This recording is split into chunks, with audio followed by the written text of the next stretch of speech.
Happy Sunday, fun day. This is Gail from Golden Years Empowerment Podcast. And you may know me also from my YouTube channel, which is Gail Nichols RN. And what I'm doing here is relaxing on my Sunday afternoon. And you can hear the sound of kids that are also out here enjoying themselves. I've just arrived at Oleta River State Park. Let me turn this around. So that's where I just launched from, and you can see other people are launching their paddle boards and other type of watercraft there. Non-motorized, of course. And then if you go this way and you go under that bridge, that'll lead around to Biscayne Bay and Raccoon Island. And then if you go this way, then that takes you around another corner, which is the way I usually go. I usually go from right to left, but it's a big circle. So you really end up in the same spot. I'll still end up in Biscayne Bay. And then there's a lot of boats out there. There's a beach. It's a beautiful area. It's North Miami, Florida. And if you've ever heard of Hollover Beach, there's a nude beach there, which some people have heard of. And then there's a cut that runs from Biscayne Bay that goes into the ocean.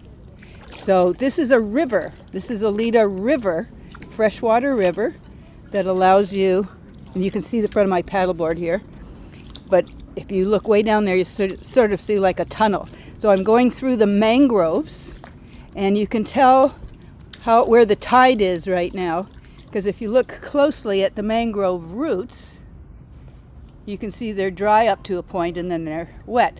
So when we're at high tide, then there's less of these roots showing, and when we're at low tide, there's more of the roots showing, and we're sort of in the middle right now. I don't think you can see it, but underneath the water, on the mud that's surrounding the bottom of these, there's little holes, which are where the crabs are, and the crabs run up these mangrove roots right up into here. Also, what you will see in here are iguanas.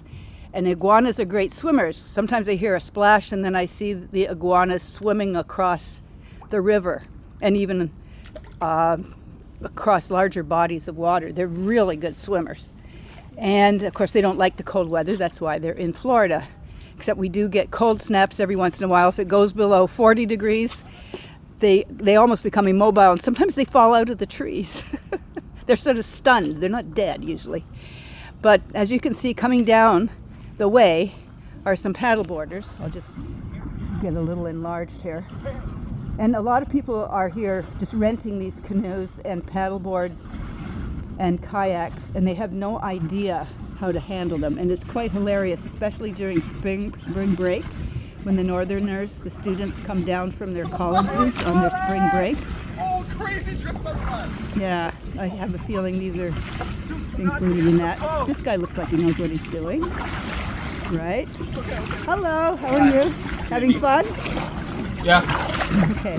But sometimes you'll see them crashing into the bushes and sometimes capsizing. It's pretty shallow water, so there's no real problem here. But this is a lot of fun to come here, and I find it so relaxing. Sometimes you'll hear the birds. I hear all kinds of different birds in here and see the different birds as well, different herons and other kinds of birds. So I really recommend that you come to Oleta River State Park in North Miami. If you're coming here on holidays, make sure you go and rent a kayak or a paddleboard or a canoe with your family. It's family friendly. Go see Raccoon Island, where there's maybe thousands of raccoons. They all have watermelon, by the way. Hi guys, are you having a great time? We're having a great time, yeah. Where are you from? Where are you from? We're both from here, from Miami. Oh, okay. So you know Oleta River. Yeah. Yeah. We've heard about it. Have a good day. You too. Yeah. So anyway, I want to wish you a happy day, because it's really important to take care of your mental health. And if you like this, please give me a like, thumbs up, maybe share it with your friends, give it a subscribe, hit the subscribe button. And I also do podcasts. So I interview people in the space of helping people age 50 plus stay strong, sharp, and thrive to 95 plus. And at age 77, I'm right in that era. So I plan to live to, I don't know, 127, who knows. But I plan to be there in a healthy state, the best that I can do, using the lifestyle techniques and habits that I've developed. So see me on my podcast channel, Golden Years Empowerment. Give me a like, a thumbs up, a share, a subscribe. Have a wonderful day.